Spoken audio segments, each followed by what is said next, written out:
नमस्कार मेरे प्यारे दोस्तों। छत्तीसगढ़ इतिहास जो राम कुमार बेहार की जो किताब है उसकी जो मैराथन सीरीज है उसके इस दूसरे वीडियो में आप सभी का स्वागत है। पहले वीडियो में हमने प्राचीन इतिहास को समझा, आज के वीडियो में हम मध्यकालीन इतिहास को समझेंगे और अगले वीडियो में आधुनिक इतिहास को खत्म करेंगे। तो चलिए, जैसे पहले हम लोग किए थे जल्दी जल्दी वो करने का प्रयास करते हैं। छत्तीसगढ़ के कलचुरी। तो पहला फैक्ट आपको ध्यान रखना है कि त्रिपुरी में कलचुरियों की मेन शाखा थी और वहीं से कलचुरियों की एक जो शाखा है वो छत्तीसगढ़ में आ बसी। जनरली बोलते हैं एक शाखा को, जो छोटी शाखा होती है उसको बोलते हैं लहुरी। तो अगर ऐसा भी कोई कथन आए कि त्रिपुरी के कलचुरियों की लहुरी शाखा छत्तीसगढ़ में आ गई तो भी वो कथन सही रहेगा। इनका मुख्य गांव तुम्माड़ है, मतलब तुम्माड़ में सबसे पहले आए। पुर का नाम तुम्माड़ लिखा हुआ मिलता है।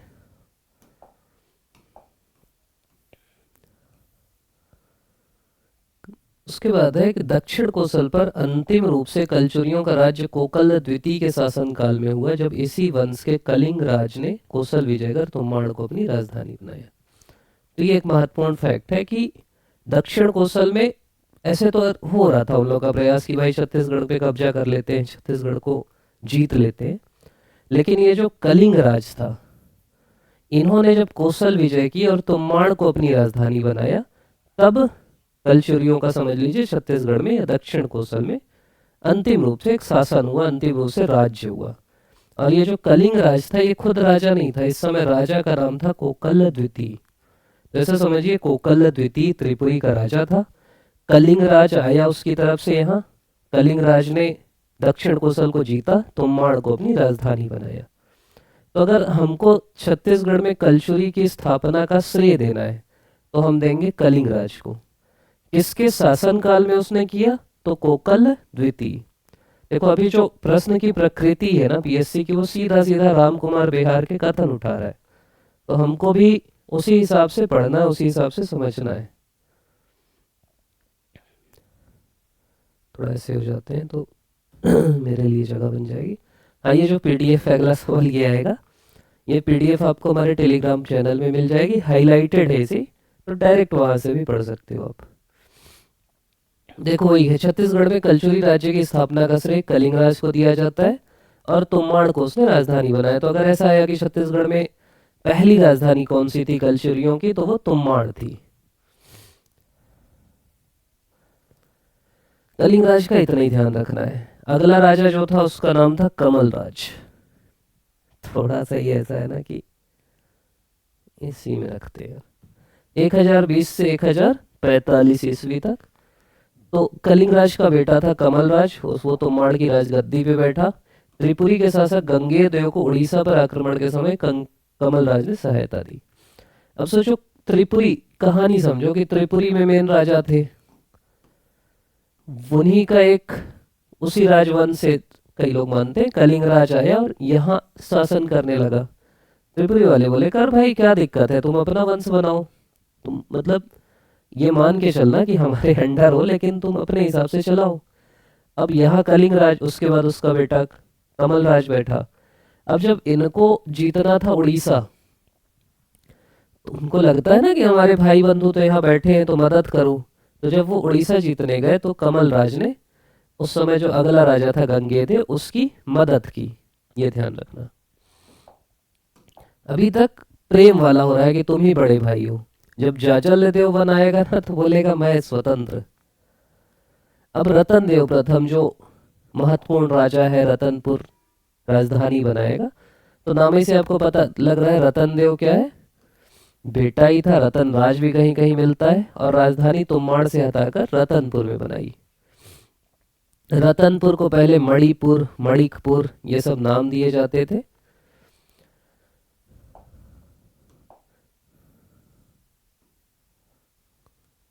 उसने यहाँ शिव मंदिर बनवाए, और इतना ज्यादा बोलते हैं कि रतनपुर का वैभव बढ़ गया कि इसको मतलब महत्व ज्यादा था उसका चारों युगों में। जैसे अलग अलग लिखा है कि उसका सतयुग में नाम मणिपुर था, त्रेता में मणिकपुर था, द्वापर में हीरापुर था, कलयुग में रतनपुर।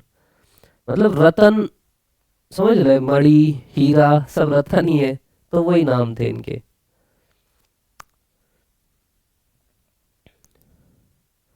और एक ये हो सकता है, एक कथन आ सकता है कि भाई जब तुम्माड़ से ये रतनपुर शिफ्ट किया तो तुम्माड़ को फिर ये बिल्कुल वो कर दिया क्या, तुम्माड़ को छोड़ ही दिया क्या, तो तुम्माड़ से को इज्जत दिया। वही कथन लिखा है कि इसने तुम्माड़ को तिलांजलि नहीं दी, उसने ही नहीं वरन उसके उत्तराधिकारियों ने भी पुरखों की अपनी राजधानी से संबंध स्थिर रखा, इस राजधानी की बेइज्जती नहीं की, बीच बीच में जाते थे, घूमते थे, सम्मान देते थे। फिर कोमोमंडल के अधिपति वज्जुक अथवा वज्जु वर्मन की कन्या नोनवल्ला से विवाह कर रतनराज प्रथम ने ख्याति प्राप्त की। इसका विवाह डिप्लोमेसी भी था कि जो बड़े राजा है उनकी बेटी से शादी कर लो। कोमोमंडल एक बड़ा राज्य था, उसके राजा का नाम था वज्जुक, उसकी बेटी नोनवल्ला से इसने शादी कर ली, तो इसकी इज्जत और बढ़ गई। अब इसका बेटा आया पृथ्वीदेव। तो एक क्रम ध्यान रखना, रतन पृथ्वी जाजल, यही से चलेगा, रतन पृथ्वी जाजल, RPJ। तो पृथ्वी प्रथम आया, ये रतन देव का बेटा था। अब पृथ्वी मतलब क्या होता है, कोसल होता है। पृथ्वी मतलब पूरे पृथ्वी का राजा हूं बोला मैं, तो बोले यार पूरे पृथ्वी के राजा जम नहीं रहा है, तो बोला नया नाम रख लेते। तो फिर ये उपाधि लिया सकल कोसलाधिपति, पूरे कोसल का अधिपति। तथापि यह ज्ञात नहीं होता कि कोसल के पूर्वी भाग संबलपुर पे उसके अधिकार था कि नहीं। भाई हमको क्या लेना देना, उस उपाधि ले लिया तो ले लिया, तो सकल कोसलाधिपति की उपाधि लिया। पृथ्वीराज की रानी का नाम राजल्ला था। विग्रहराज और सोढ़देव नाम दो मंत्रियों का पता उत्कीर्ण लेखों से प्राप्त होता है, और सरोवर बनवाया। तो पृथ्वीराज के बारे में मेन फैक्ट ये ध्यान रखना कि सकल कोसलाधिपति की उपाधि लिया, और इनकी रानी का नाम राजल्ला था। मंत्री लोग का नाम विग्रहराज और सोढ़देव था। अब जो महत्वपूर्ण राजा हुआ उसका नाम था जाजलदेव प्रथम। सब बेटे बेटे बैठ रहे। इसने अपने आदि घराने त्रिपुरी से संबंध तो नहीं तोड़ा, परंतु वास्तव में स्वतंत्र हो गया और कानिकुब्ज और जचौती के राजाओं से मित्रता कर उसने अपना मान बढ़ा लिया। मतलब देखो, अभी अपन समझे ना कि त्रिपुरी से आए थे, तो त्रिपुरी वाले कुछ लड़ाई लड़ाई करने जाते थे तो मदद कर देते थे, उनको कुछ गिफ्ट विफ्ट कर देते रहे होंगे। जाजलदेव थोड़ा सा बिल्कुल ये तो नहीं बोला कि भाई मेरे को तुमसे मतलब ही नहीं, लेकिन अब वो बोला कि भाई यहाँ तो मेरा राज है, मेरा वचन मेरा शासन होगा। तो जाजलदेव वास्तव में स्वतंत्र हो गया, लेकिन संबंध नहीं तोड़ा। अगर ऐसा कोई कथन आए कि उसने संबंध तोड़ लिया, तो ऐसा कुछ नहीं। वो सर्वशक्तिशाली शासक था और त्रिपुरी के कलचुरियों से बंधन मुक्त होकर अपनी सार्वभौम सत्ता स्थापित की। अलग अलग जगह उसने जीता, जैसे बैरागढ़, लांजीका, भणार, तलहारी, ये सब प्रदेश जीते और उनपे कर लगाया। उसने डंडकपुर, आंध्र किमिडी, सुदूर क्षेत्रों में भी आक्रमण प्राप्त किया। और पिछली क्लास में अपन देख रहे थे ना, सोमेश्वर, सब वेंजी, लेमड़ा, ये सब जीत रहा था, रतनपुर भी जीत के गया था। तो जो जाजलदेव है उसने सोमेश्वर के राज्य पे चढ़ाई की, युद्ध में रानी मंत्री सबको बंदी बना लिया, लेकिन बाद में माता के कहने पे उसको मुक्त कर दिया। ये जाजलदेव था।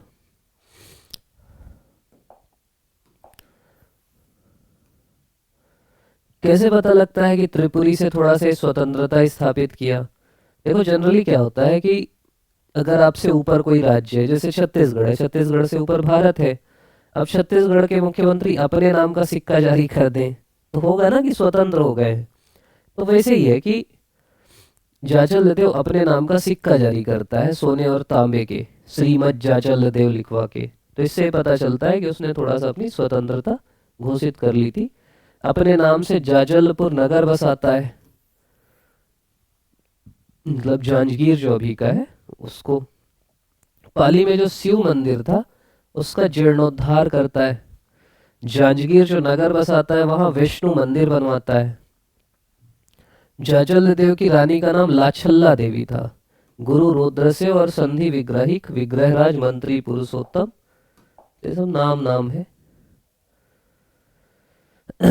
और जाजलदेव के बारे में बोला जाता है कि जब उनका अंतिम समय आया तो एक जोगी था मकरध्वज, उसके साथ तीर्थ करने गए, वापस नहीं आए तीर्थ में। फिर अगला राजा रतनदेव द्वितीय होता है। जाजलदेव और जो रानी हम देखे ना लाछल्ला देवी, उनके बेटा था ये। ये भी अपना सोने चांदी का सिक्का चलाया। इसने कलिंग देव के राजा चोड़गंग को पराजित किया।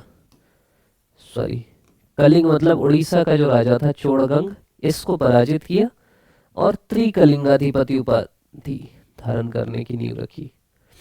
देखो, ये सकल कुशलाधिपति था पृथ्वी। जो जाजल था वो तो जीते ही गया था सब। ये कलिंग को जीता तो ये त्रिकलिंगाधिपति, त्रिकलिंगाधिपति मतलब तीन जो एरिया है कौशल कलिंग वाले, उनको जीतने वाला। अब जाजल देव क्या है, मतलब अपने सिक्के के चलाया था, लेकिन ऐसा लड़ाई नहीं किया था, वैसा नहीं बोला था हम तुमसे ले नहीं देना, नहीं तुम अपने भाड़ में जाओ त्रिपुरी वालों को। अब जाजल देव इतना मजबूत था कि त्रिपुरी वालों को कोई दिक्कत भी नहीं थी। लेकिन जब रतन देव द्वितीय आया तो त्रिपुरी घराने के गयाकर्ण ने शक्ति के बल पर प्रमुख कहलाने के उद्देश्य से रतन देव द्वितीय पे आक्रमण कर दिया। भाई जाजल देव को तो कुछ कर नहीं पाते थे, लेकिन जब उसका बेटा आया तो फिर त्रिपुरी का जो गयाकर्ण था उसको लगा इनको यार कब्जे में कर लेते हैं, ये बहुत सिक्का इक्का चला रहे, तो आक्रमण कर दिया। लेकिन क्या हुआ, रतन देव जीत गए, रतन देव द्वितीय। तो ये बड़ी बात है, अगर हार जाते तो फिर उनके अंडर आ जाते, लेकिन ये जीत गए। सामंत वल्लभ राज की अकलतरा अभिलेख से ज्ञात होता है कि रतन देव ने गौड़ राज्य पर आक्रमण किया और गौड़ों को भी परास्त किया। तो कलिंग को हराया, गौड़ों को हराया, और ये जो आपके त्रिपुरी वाले आए थे आक्रमण करने उनको भी हराया। रतन देव को 36 विद्याओं का ज्ञाता और युद्ध में रुचि रखने वाला कहा गया। इस टाइप का सीधा कथन आएगा कि रतन देव 36 विद्याओं का ज्ञाता था, तो कहा गया है कोनी का जो अभिलेख है उसमें। उसके बाद पृथ्वी द्वितीय आएगा। पृथ्वी जो है भाई, प्रथम तो सकल कुशलाधिपति कर लिया, तो द्वितीय क्या करे, ये खूब ज्यादा अभिलेख अपने जारी किया। तो पृथ्वी द्वितीय के ही सबसे ज्यादा अभिलेख मिले हैं। कोटागढ़, राजिम, विलाईगढ़, कोनी, आमोदा, रतनपुर, पारागांव, घोटिया, 14 गांवों में 14 क्षेत्रों में इसके अभिलेख मिले। कोटागढ़ अकलतरा से प्राप्त अभिलेख से ज्ञात होता है कि पृथ्वीदेव द्वितीय का जयसिंह नाम का एक भाई भी था। तो एक कोटागढ़ अकलतरा का अभिलेख है जिससे ये पता चलता है। वो भी सूरवीर था। साहिल्य के कुल में उत्पन्न जगपाल प्रसिद्ध सामंत था जो उसका सेनापति था। देखो, साहिल्य जो था उसके कुल में उत्पन्न एक जगपाल नाम का व्यक्ति था, पृथ्वी का सेनापति था। जब दक्षिण की विजय में गया पृथ्वी, जब चाहा तो जगपाल को ही भेजा था। तो ऐसा समझो कि पृथ्वी को जग भी बोलते हैं ना, तो पृथ्वी थे वो जगपाल। सरहागढ़, मचका, सिहावा, झमरवद्र, ये बस्तर को बोलते, को उसने जीता था। गाजल, जगत सिंह, देवराज उसके भाई थे और सब साथ थे। मतलब पृथ्वी द्वितीय का था कि यार साउथ भी जीत लेते हैं हम, तो साउथ जीतने भेजा था इन लोग को। इसने अपने सामंत ब्रह्मदेव के साथ मिलकर कलिंग का जो शासक है जटेश्वर को पराजित किया, और खरौद अभिलेख में इसकी पुष्टि होती। मतलब समझो एक कलिंग जीता, अपना त्रिपुरी जीता, साउथ जीता, मतलब पृथ्वी द्वितीय बढ़िया, क्योंकि उसको बना बनाया मिला था, चारों तरफ जीत रहा था वो। ब्रह्मदेव को रतन देव के पूर्व में ही मंत्री प्रदान किया गया था। वल्लभ राज ने एक झील का निर्माण करवाया। मतलब समझ लो ब्रह्मदेव मंत्री था, वल्लभ राज ने झील बनवाई। पृथ्वीराज प्रजाहितकारी शासक था, सोने और चांदी के सिक्के चलाए जिससे पता चलता है कि समृद्ध था। पृथ्वीदेव द्वितीय का राज्य अमरकंटक से लेकर गोदावरी तक विस्तृत हो गया था। ऊपर भी जीत गया, नीचे साउथ बस्तर अस्तर जीत के आ गया, तो बड़ा राज्य था। इसीलिए बड़े राज्य में भाई क्या करेगा, सबसे ज्यादा वो अभिलेख खुदवाएगा। अब जब जगपाल साउथ गया था तो राजीव लोचन मंदिर मिला इनको राजिम का, जिसको विलासतुंग के समय, तो उसका जीर्णोद्धार कराएगा जगपाल, और मंदिर, तालाब, बगीचे सब बनवाइए। फिर इसका पृथ्वी द्वितीय के बाद उसका छोटा पुत्र जाजल देव द्वितीय के नाम से गद्दी पे बैठा। बड़ा बेटा नहीं था जाजल द्वितीय, छोटा बेटा था। फिर से त्रिपुरी वालों को बेइज्जती लगी थी, उनको लगा यार ये तो कमजोर होगा बेटा, फिर से आक्रमण करते हैं। इस समय जयसिंह देव आक्रमण करता है। जाजल देव सामंतों की सहायता से विफल कर देता है। शिवरी नारायण के पास लड़ाई होती है और उल्हड़ देव काम आया और उसकी 3 रानियां सती हो गई। मतलब उल्हड़ देव की इसमें मृत्यु हुई, रानियां सती हो गई। तो शिवरी नारायण के पास ये होता है और इसके बाद जयजल देव ने उसके बेटे आमड़ देव को अपने पुत्र के तुल्य पाला पोसा था। तो समझो जयसिंह देव आया लड़ाई करने, शिवरी नारायण के पास लड़ाई हुई, उल्हड़ देव इसमें युद्ध करते करते वीरगति को प्राप्त हुआ, उसके बेटे को फिर ये पिता तुल्य पाला। जयचल देव का जो बड़ा भाई था जगदेव पूर्वी देशों में युद्धरत था।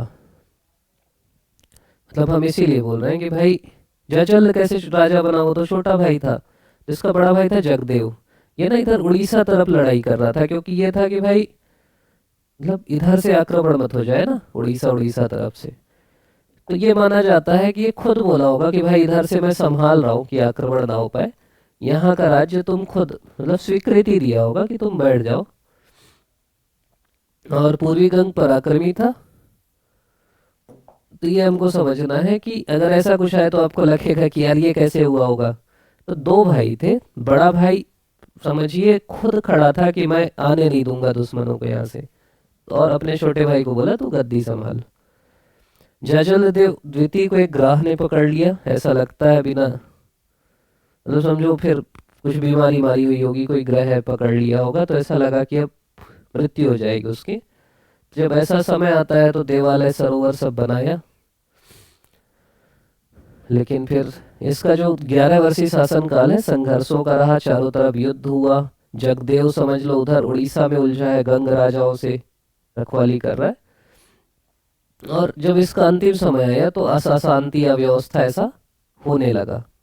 अब अगला राजा जो है उसका नाम था रतनदेव तृतीय। जगदेव तथा रानी सोमल्ला से उत्पन्न पुत्र रतनदेव तृतीय था। ये जाजल देव का बेटा नहीं था, समझ रहे? जाजल द्वितीय का बेटा नहीं था रतन तृतीय। जाजल द्वितीय तो छोटा भाई था। जो बड़ा भाई था जगदेव और उसकी रानी सोमल्ला से उत्पन्न बेटा था रतनदेव तृतीय।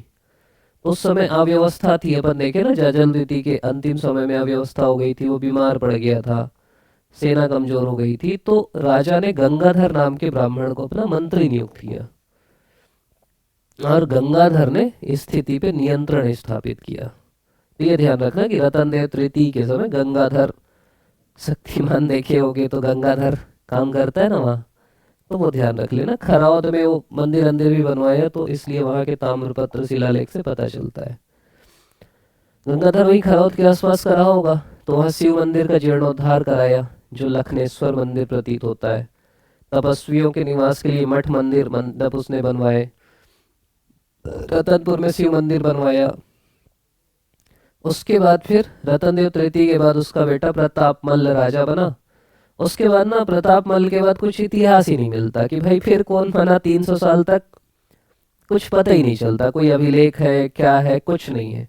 इसको बोला जाता है कि अंधकार युग था कलचुरी शासन के बाद। तो ये भी पूछ सकता है कि किसके बाद उल्लेख नहीं मिलता, तो प्रतापमल्ल के बाद। 14वीं सदी के अंत में कलचुरी साम्राज्य रतनपुर और रायपुर शाखा में बढ़ गया। रायपुर शाखा पहले खल्लवाटिका में राजधानी बना के राज्य करती थी। तो जो रायपुर शाखा वाला था उसकी राजधानी पहले खल्लवाटिका थी। ब्रह्मदेव उसी शाखा से संबंधित है, उसके शिलालेख मिलते। और इधर जो रतनपुर में राजा का उल्लेख मिलता उसका नाम बाहरेंद्र साय था।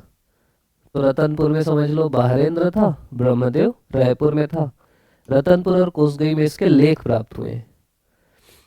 अब ये समय था मुगलों वाला, तो मुगल भी आक्रमण कर रहे थे, पठान आक्रमण कर रहे थे। तो कोसगई अभिलेख में पता चलता है कि इसने पठानों से, मतलब पठानों के आक्रमण से रक्षा की।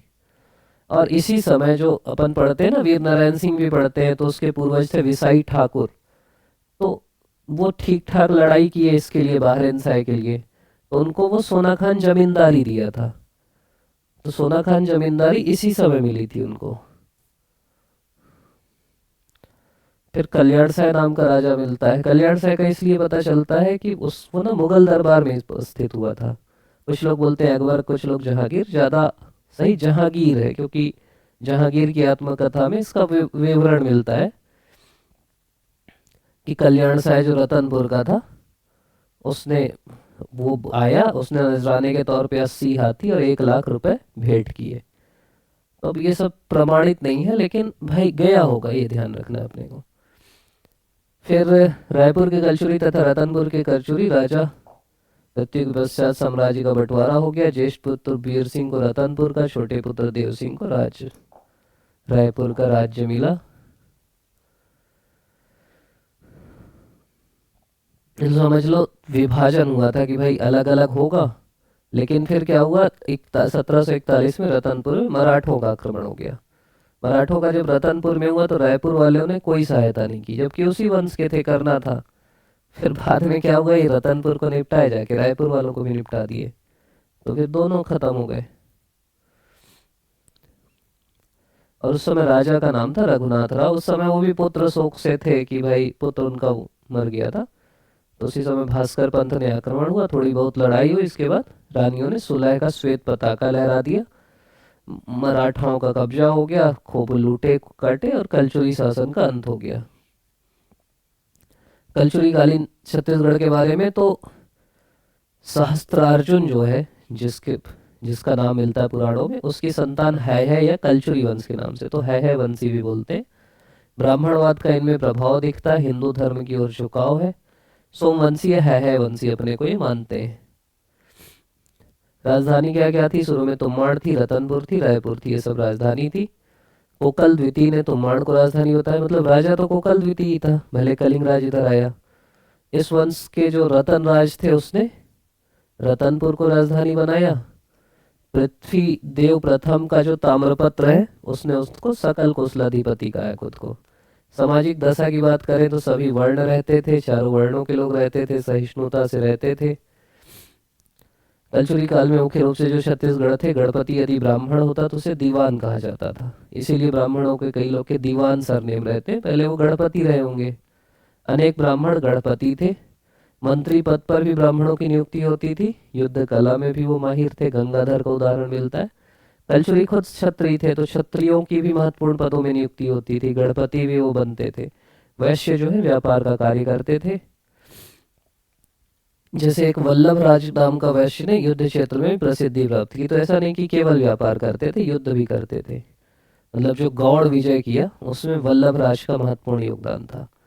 अन्य वर्ण के लोग जैसे देवपाल मोची का उदाहरण मिलता है, जिसने खल्लारी में विष्णु मंदिर बनाया।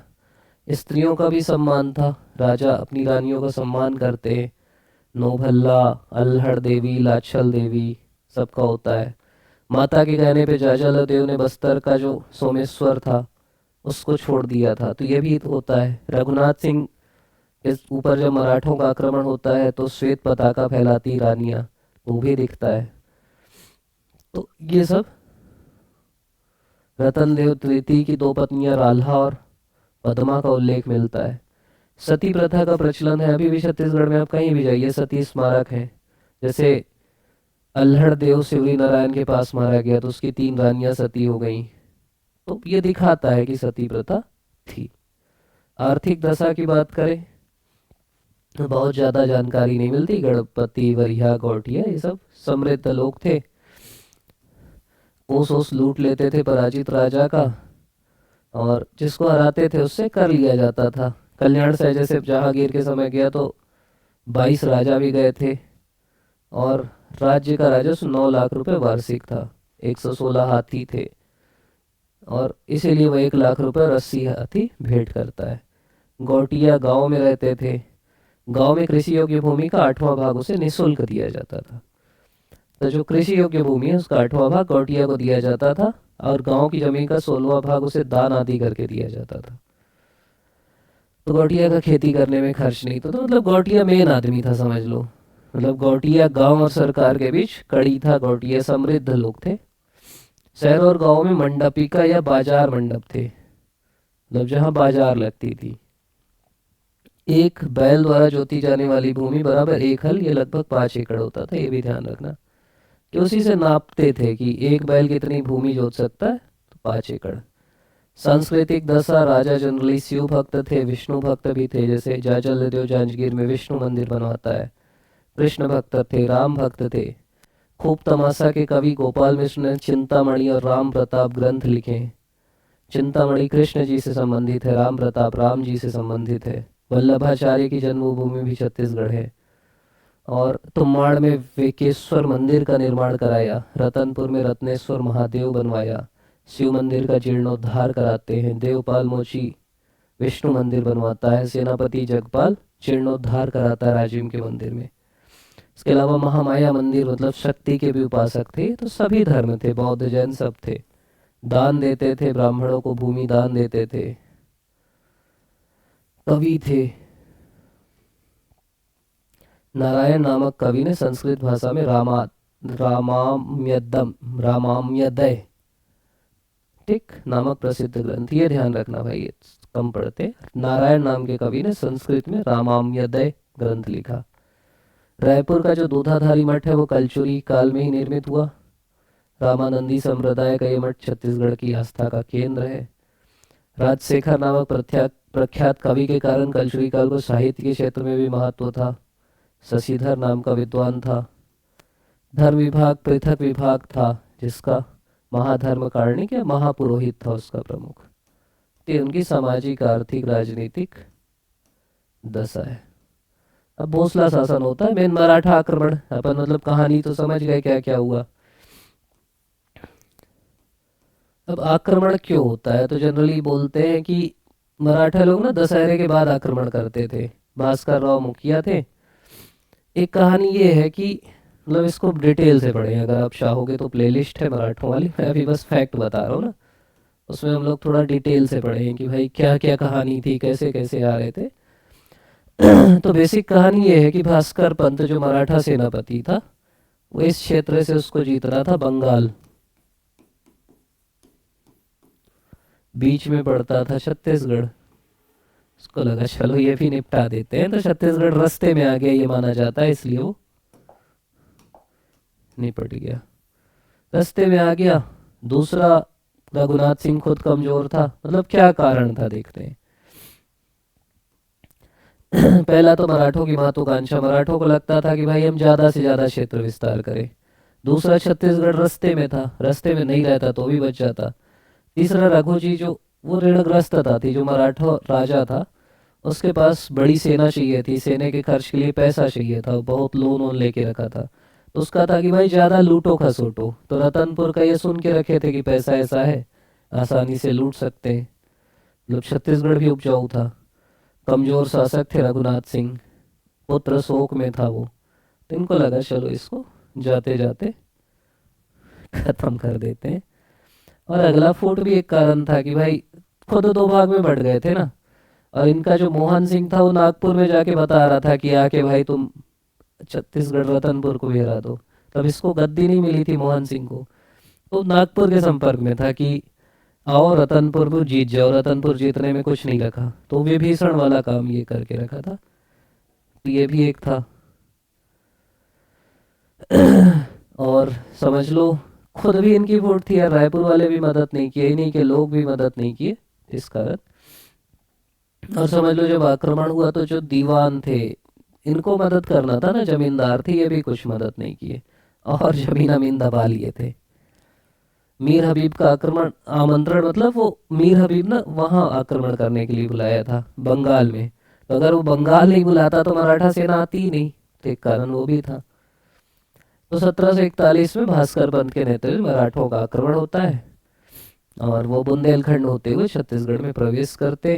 कहानी ये थी कि प्रवेश करते, मेन उनको था कि भाई, कुछ लोग बोलते हैं कि उनको ना पैसा चाहिए था, वो दूसरे रूट से जा रहे थे, रतनपुर नहीं पड़ रहा था बीच में, एक कहानी ये भी है।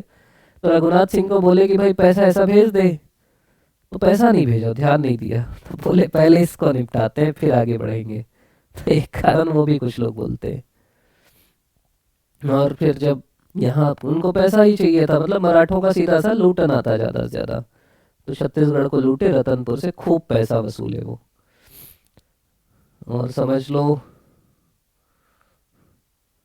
एक कहानी मिलती, कई लोग बोलते हैं कि भाई सीधा आत्मसमर्पण कर दिए, तो एक मिलता है कि राघो सिंह किले का बचाव कर रहा था, मराठों ने उसको मारा। मतलब थोड़ा बहुत तो संघर्ष हुआ है। इसी में डॉक्टर राम कुमार बिहार बोलते हैं कि अरे बेइज्जती की बात है ना, कि लड़ता तो रघुनाथ सिंह, सीधा झंडा फहरा के घुसा लिया मराठों को, भी गलत मिलता है। और मतलब वही है कि कुछ गोलाबारी किए मराठे, किला तोड़ दिए, और उसके बाद फिर सुलह हो गई, रानियां झंडा फहरा दी। भास्कर पंत ने अपनी चतुराई से वहाँ के लोगों को वश में कर लिया, किले का मुख्य द्वार फोड़ दिया। और कलचुरी में कुछ था भी नहीं, वो खुद बुजुर्ग आदमी था। मतलब कलचुरियों का राजा रघुनाथ सिंह बुजुर्ग था, बेटा मर गया था, तो परेशान भी था, सेना एना थी नहीं, तो हार गया आराम से। परिणाम क्या हुआ, मतलब ये ना मेंस में आएगा, तो ये 7-8 पॉइंट ध्यान रखना, यहीं से वो मॉडल आंसर भी बनाएंगे, तो ये नहीं लिखोगे ना तो नंबर नहीं मिलेगा। मतलब समझ रहे हैं नंबर लेने का तरीका क्या रहता है। परिणाम में भी ऐसे ही लिखना है कि पहला परिणाम मराठे विजयी हुए, कलचुरी हार गए।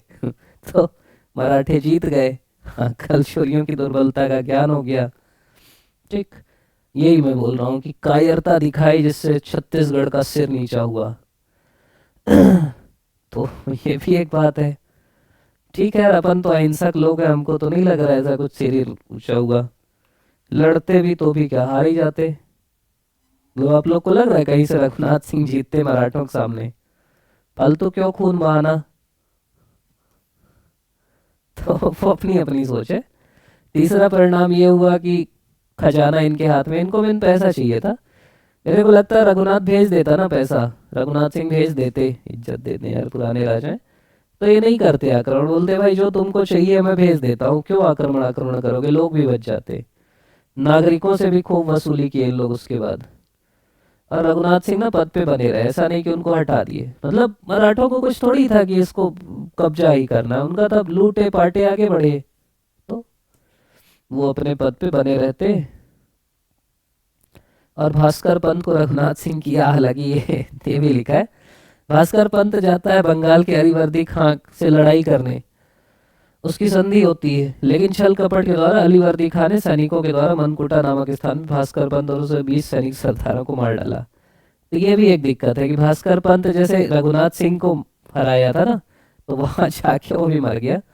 तो इतिहासकार बोलते हैं कि इसकी बददुआ लग गई और रघुनाथ सिंह नियंत्रण मुक्त हुए। मतलब भास्कर पंत ने रतनपुर के राजा को परास्त किया, राजा को सामंत राजा बनने में विवश किया और अपने प्रतिनिधि को छोड़ा।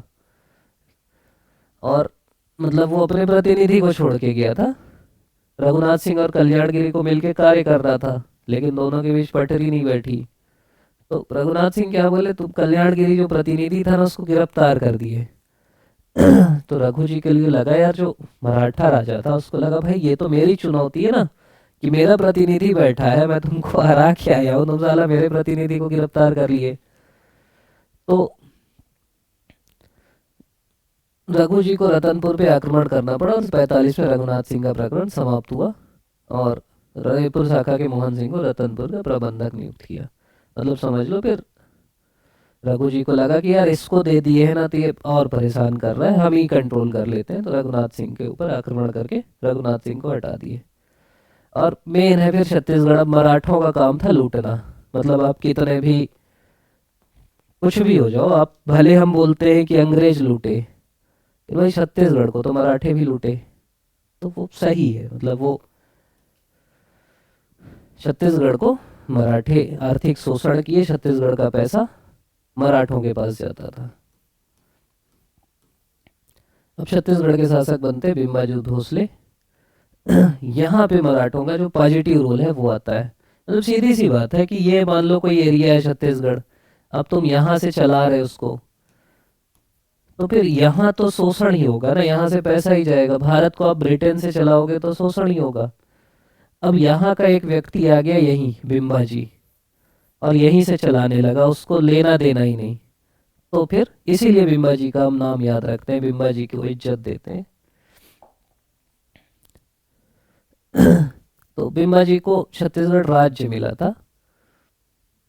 तो उसके बाद क्या होता है, गद्दी का संघर्ष होता है। बिम्बाजी भी चाहते हैं कि भाई हम जीत जाए, लेकिन जिस गुट में बिम्बाजी रहते हैं वो गुट हार जाता है।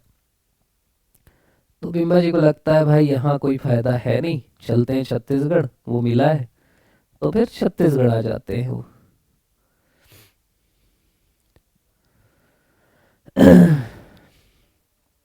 अब मेन क्या था, मोहन सिंह को लगता था कि मोहन सिंह को मिल जाएगा छत्तीसगढ़ का राज्य, अब वो बिम्बाजी को दे दिए। तो मोहन सिंह को ये बिल्कुल वो लगा कि भाई मेरे मेरे को मिलना चाहिए ना। तो मोहन सिंह जाके वो मराठा राजा की सेवा एवा भी किया था कि मेरे को दे देना, लेकिन वो पिंबा जी को दे दिए।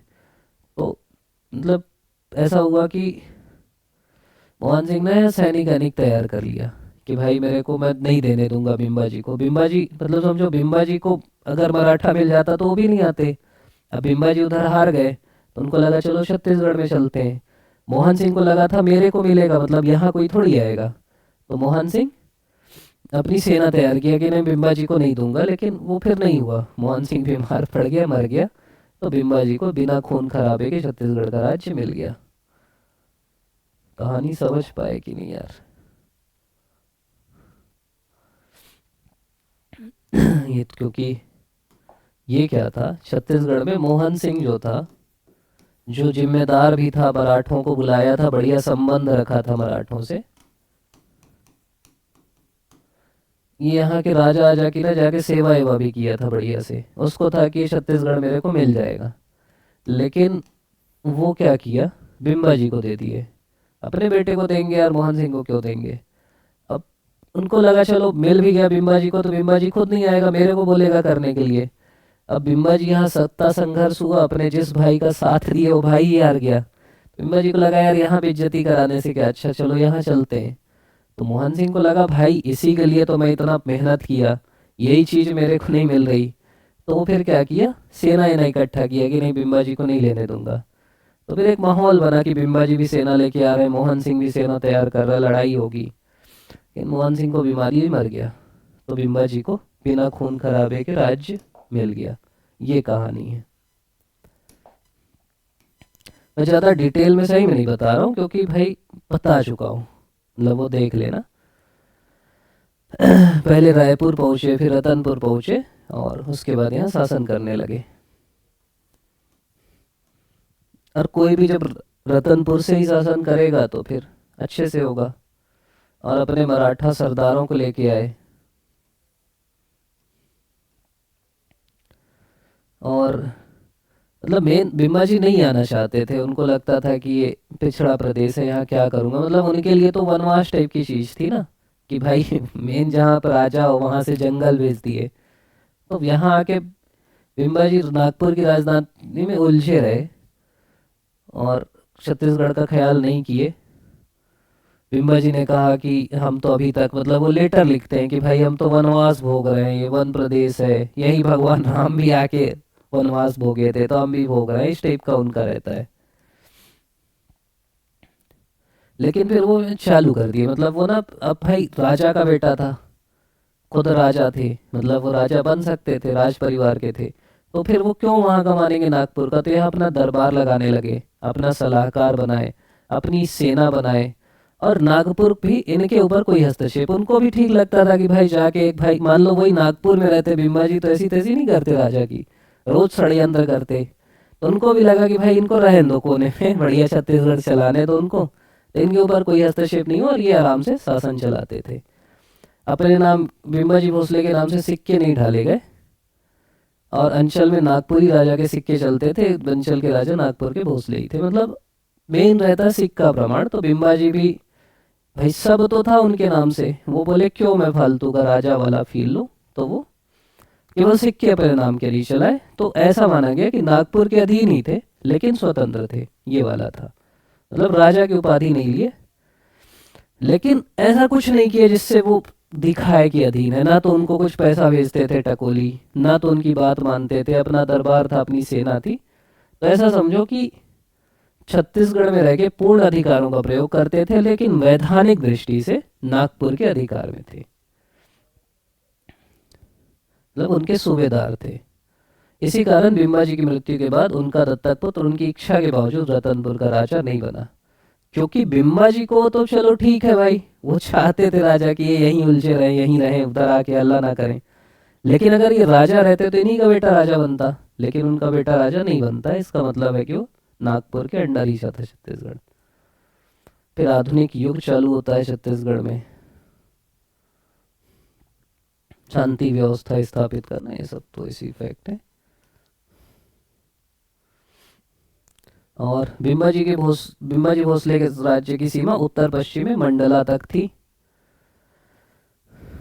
और रतनपुर महामाया मंदिर के प्रमुख पुजारी पंडित पचकौड़ को 58 में ही वार्षिक अनुदान देने की घोषणा की गई। मतलब बिम्बा जी बुद्धिमान आदमी थे, वो जो रतनपुर महामाया मंदिर के पुजारी थे उनको वो ध्यान किए, और कोई कर ढांचे में परिवर्तन नहीं किए, कोई कठोरता नहीं किए, नया कर नहीं लगाए। तो प्रजा ना जब बिम्बा जी की मृत्यु हुई तो दुखी हुई, समझ रहे, मतलब वो अच्छे व्यक्ति थे इसलिए लोग दुखी हुए। बिम्बा जी का जो मतलब जमींदारों से अगर संबंध देखें तो राज्य की आय का तीसरा जो प्रमुख साधन था वो जमींदारों से वसूला जाने वाला टकोली था। टकोली क्या है? जो जमींदारों से वो कर वसूलते हैं। तो बिम्बा जी सबसे अच्छा व्यवहार किए। उनके 32 जमींदार थे, 68,000 टकोली वसूला जाता था, संबलपुर का 16,000 देता था। इतना कौन ध्यान रखेगा? ये सर्वाधिक ध्यान रखना कि खैरागढ़ से सर्वाधिक मिलता था, 24,000 रुपये टकोली। और जब वो विरोध किया ना तो उसकी टकोली बढ़ा दिए। कांकेर वाले से नगर नहीं लेते थे। कांकेर अब थोड़ा पहाड़ी इलाका है, पैसा ऐसा नहीं रहा होगा, तो उसको बोलते थे तुम घुड़सवार की मदद देना। तो इस टाइप का सबसे अलग अलग सिस्टम था। बिम्बा जी स्वयं छत्तीसगढ़ के जमींदारों से, संबलपुर के जमींदारों से वार्षिक टकोली करते थे और नागपुर वाले को कुछ नहीं देते थे। ये दिखाता है उनके स्वतंत्रता का प्रमाण है। मतलब छत्तीसगढ़ का पैसा छत्तीसगढ़ में ही यूज होता था। मतलब मैं वही बोल रहा हूँ, जब भी यहाँ का पैसा यहीं यूज होगा तो समृद्ध होगा हमारा क्षेत्र, लोग अच्छा मानेंगे। यहाँ का पैसा वहां जाएगा तो हम गरीब हो जाएंगे। बिम्बा जी जिन जमींदारों को परास्त किया उनसे इकरारनामा रखवाया कि भोसले राजा के आदेश का पालन करेंगे, विद्रोहियों को सहायता नहीं देंगे, टकोली देंगे, अतिरिक्त वसूली नहीं करेंगे, व्यापारियों की रक्षा करेंगे, किसी को मृत्यु दंड नहीं देंगे, संपत्ति हरण नहीं करेंगे, राजा का विद्रोह नहीं करेंगे। ये सब वो संधि करते थे। बिम्बा जी भोसले का बस्तर राजा से संबंध अनिश्चित प्रकार का था। अब बस्तर यार जंगली क्षेत्र है, मतलब वहां पहुंचना उस समय तो मुश्किल था ना। तो जब इनके अधिकारी पहुंचते पहुंचते जाते थे बस्तर तो राजा दे देता था कि ये लो भाई पैसा ले लो, लेकिन प्रतिवर्ष लाना बड़ा मुश्किल था। मतलब मैक्सिमम मामलों में बस्तर स्वतंत्र था। मतलब समझ लो बिम्बा जी की मृत्यु के बाद तो 4-5 साल तक टकोली ही नहीं बस पटाया बस्तर। और सिहावा धमतुरी तालुके के लिए बस्तर राजा की बिम्बा जी से लड़ाई भी हुई और बस्तर राजा को पीछे हटना पड़ा, लेकिन निर्णायक विजय कोई नहीं हुआ। कांकेर बिम्बा जी के अधीनस्थ था, धीरज सिंह कांकेर के राजा थे। मतलब सिहावा था जिसको बस्तर चाहता था हम जीते, लेकिन कांकेर वाले चाहते थे हमको मिले। अब कांकेर वाला टैक्स देता था, घुड़सवार देता था, तो बिम्बा जी कांकेर की सहायता किए। खैरागढ़ का जो जमींदार है वो बिम्बा जी का विरोध किया तो उसको दंडित करके उसकी, इसीलिए सबसे ज्यादा टैक्स था कि तुम विरोध किए बेटा, अब तुमसे सबसे ज्यादा लगान लेंगे। और खैरागढ़ पर बिम्बा जी ने आक्रमण किया, 84 में फिर से आक्रमण किया। सरगुजा रियासत पर भी महिपत राव काशी के नेतृत्व में आक्रमण किया गया। मतलब इनका वही था, जो टैक्स एक्स नहीं देते थे ना वहां जा जाके आक्रमण करके ले लेते थे। और कोरबा जमींदार से तो कोरबा पास ही पड़ता था रतनपुर से, तो उसको ना 5,000 रुपए का दंड किया, साथ में जमींदारी भी जब्त कर लिए। तो अगर आपसे पूछे कि जमींदारी जब्त करने की एकमात्र घटना कौन सी है तो कोरबा की जमींदारी है। ठीक। चांपा का जमींदार भी विरोध किया। चांपा के जमींदार को दीवान बोलते थे, मतलब वो ब्राह्मण रहा होगा तभी दीवान बोल रहे हैं। विरोध किया, सैनिक पहुंचे, समझौता कर लिया, अरे भैया हम कुछ नहीं कर रहे करके। पंडरिया के जमींदार से भी कटुतापूर्ण संबंध थे। धमधा वाला भी विरोध किया, धमधा पे भी आक्रमण किए। धमधा वाला जमींदार जब देखा कि भाई, वो लड़ाई किया शुरू में, लेकिन जब लगा कि अब हार जाएंगे तो अपनी पत्नी के साथ पानी में डूब गया। और फिर बिम्बा जी उसके बेटे को जमींदार बनाए। वो बोला भैया मैं दे दूंगा टकोली। तो पूरा खेल उसी का था कि जो नहीं देता था वहां जा जाके लड़ाई करते थे, उनसे वसूल लेते थे। और कुछ नहीं था, मतलब जीतना इतना इनका नहीं था उद्देश्य। मतलब इनका सीधा सा था कि भाई तुम विरोध करोगे तो मैं दबाऊंगा, मतलब ये वाला था। टकोली पड़ना और अधीनस्थ रहना, यही दो मुख्य शर्तें थी। स्वीकार करवा लेते थे कि तुम टैक्स दो और हमारे अधीनस्थ रहो। उनकी 3 पत्नियां थी, आनंदीबाई, उमाबाई, रमाबाई। किले के चारों ओर खाइयाँ खुदवाई गई, राम मंदिर, लक्ष्मी नारायण मंदिर, खंडोवा मंदिर, ये सब बनवाया गया। मुसलमानों के लिए रतनपुर में मस्जिद भी बनवाई। ये भी एक इम्पॉर्टेंट फैक्ट है कि मंदिर के अलावा मस्जिद भी बनवाए। छत्तीसगढ़ में भोसले शासन तो समझ लो रघु जी को दिया, उसके अनुसार बरार गुड़वाना, ये कहानी है समझो।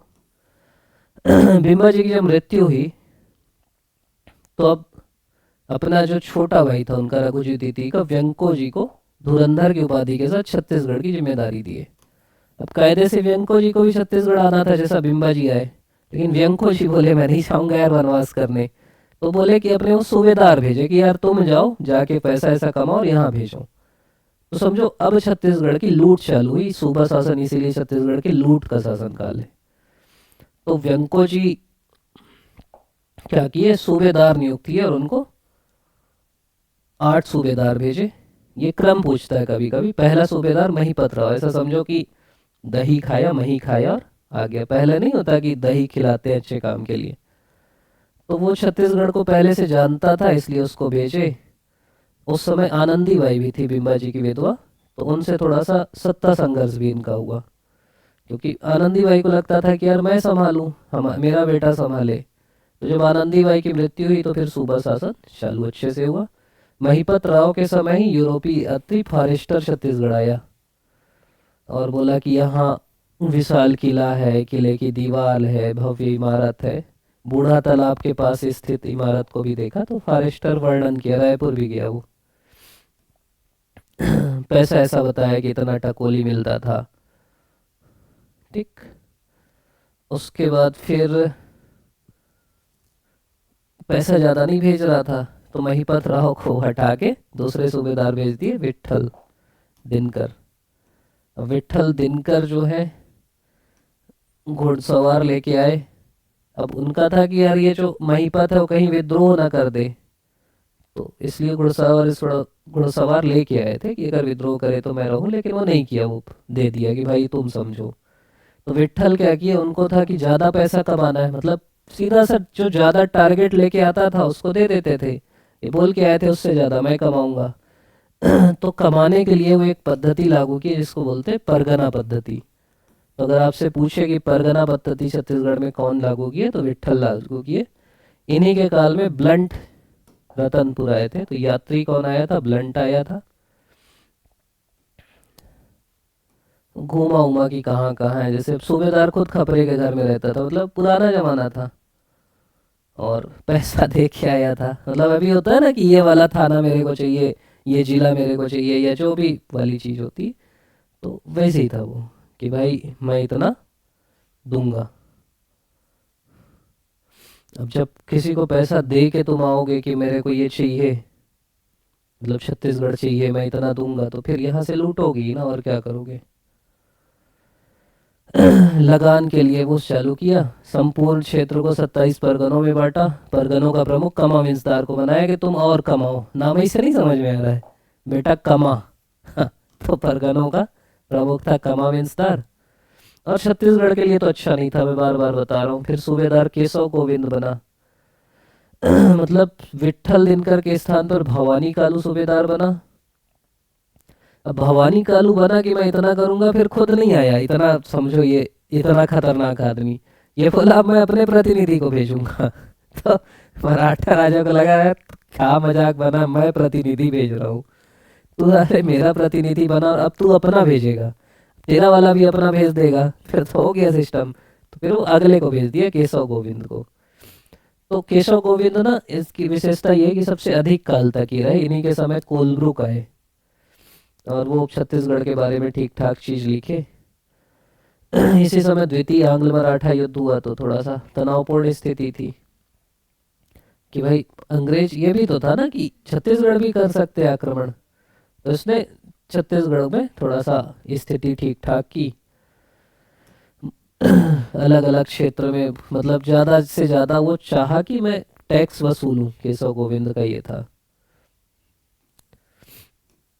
फिर अन्य सूबेदार विकाजी गोपाल ये रहे। संबलपुर और बस्तर के मामलों में परेशान रहा। मेन सरदर्द इनका यही था कि भाई कैसे ज़्यादा से ज़्यादा पैसा वसूले, फिर सखाराम हरी सीताराम ताटिया 3 और 8 माह के लिए रहे। फिर यादवराव दिनकर 1818 तक रहे और उसके बाद फिर ये प्रथा खत्म हो गई। समझो रघुजी द्वितीय की नागपुर में मृत्यु हो गई और अंग्रेजी प्रभाव फिर बढ़ गया।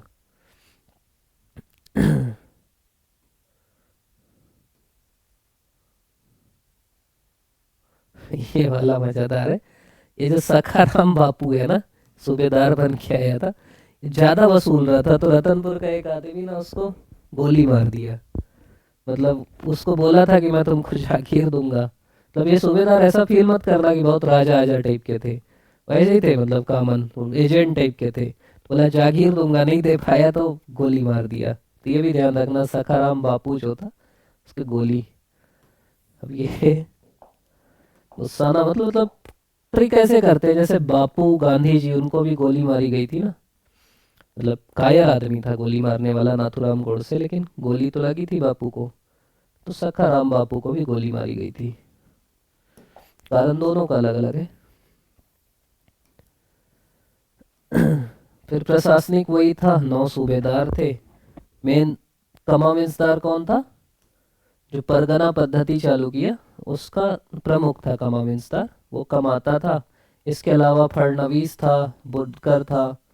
पृथ्वी मुख्यालय सूबेदार के हाथ में रहता था, उप फडणवीस था।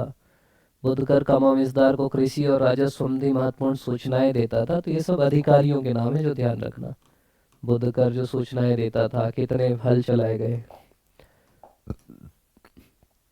पटेल का पद अगर देखें तो प्राचीन काल से चला आने वाला पद नहीं था। पटेल ना मराठा काल में सृजित किया गया था। हमारे यहाँ गौटिया पद था। राजस्व वसूल कर प्रति रुपए 1 आना के दर से अपना कमीशन काट शेष खजाने में जमा कर देते थे, और ये अनुवांशिक भी नहीं था। गौटिया क्या था? गौटिया प्राचीन काल से, तो ये ध्यान रखना, पटेल प्राचीन काल से नहीं चला रहा था, गौटिया प्राचीन काल से चला रहा था। ग्राम प्रमुख टाइप का पद था ये। और पद पहले अनुवांशिक नहीं था, बाद में धीरे धीरे अनुवांशिक हो गया। फिर मराठा राजा रघुजी द्वितीय धन लोलुप व्यक्ति था, उसका भाई व्यंकोजी छत्तीसगढ़ का वायसराय था। खूब लूटे कूटे सब किए लोग। सामाजिक व्यवस्था वही, आदिवासी लोग थे, प्रेम से रहते थे, सरल थे, उदार थे। छत्तीसगढ़ की ये विशेषता है।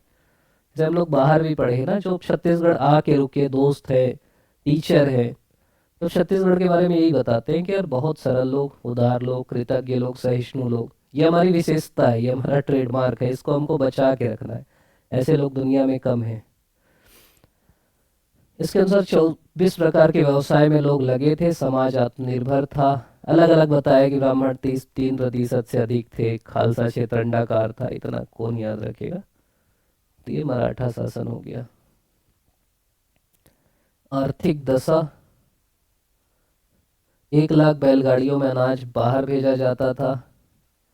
वर्षा नामक कृषि भूमि में भारी मात्रा में गन्ना होता था। वर्षा ध्यान रखना, जिसमें गन्ना होता था।